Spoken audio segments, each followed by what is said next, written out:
என்னவோ wild tax அதுவாவே நம்மளோட அண்டி பிழைக்கணும்னு நம்ம கூடயே வாழ்ந்து வருதுன்ற மாதிரியும் சிட்டில எனக்கும் ரைட்ஃபுல் பிளேஸ் இருக்கணும்னு கேக்குற மாதிரி ஒரு டிபேட். இதுக்கெல்லாம் அனிமல் லெவர்ஸ் அண்ட் சிம்பத்தைசர்ஸ் மட்டும் தான் காரணமா? வைல்ட் டாக்ஸை டொமஸ்டிகேட் பண்ணது ஒட்டுமொத்த மனித சமுதாயம். அவங்கள வேட்டைக்கு பயன்படுத்தி இருக்கோம், வயல் ஆடு மாடு கோழிகளை பாதுகாக்க பயன்படுத்தி இருக்கோம், ஏன் சில இடங்கள்ல போர்ல கூட பயன்படுத்தி இருக்கோம். இப்போ அவங்களை அபேண்டன் பண்ணி தெருவுல விட்டுட்டோம். இதுல ஒருத்தர் சொல்றாரு தெரு நாயின்னு சொல்லி அவங்களுக்கு அங்கீகாரத்தை கொடுக்காதீங்கன்னு.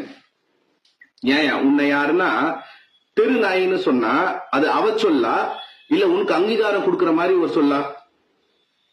நானும் அன்கன்ட்ரோல்டு பிரீடிங்க ப்ராப்ளமா தான் பாக்குறேன்.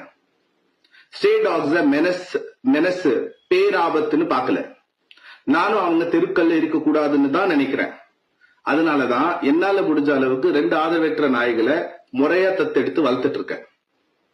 கவர்மெண்ட் இதுக்கு பொறுப்பு எடுத்து டிரான்ஸ்பரன்சியோட மக்களுக்கு அவங்க மேல நம்பிக்கை வர மாதிரி இதுக்கு ஒரு தீர்வு காணணும், இதுக்கு ஒரு நடவடிக்கை எடுக்கணும். இந்த ஷோல டெஸ்டிமோனிஸ் கொடுத்த அத்தனை பேரண்ட்ஸ்க்கும் என்னோட ஆழ்ந்த அனுதாபங்களை தெரிவிச்சுக்கிறேன். அவங்களுக்கு நடந்த இந்த கொடுமை யாருக்கும் நடக்கக்கூடாது, எதிரி கூட நடக்கக்கூடாது. இதுக்காக நானுக்கு நான் தேங்க்ஸ் சொல்றேன். அவங்களுக்கு அரசு காம்பன்சேஷன் வழங்க வேண்டும். அந்த பேரண்ட்ஸ் கூட எம்பத்தைஸ் பண்ணாம இன்சென்சிட்டிவா பேசின எல்லாருமே நான் வன்மையா கண்டிக்கிறேன். Let me make my stand very clear. Animal rights are not equal to human rights. Human rights is and always will stay above animal rights. I will stay true to my species and still can be empathetic to stray animals who are not living in our society on their own accord.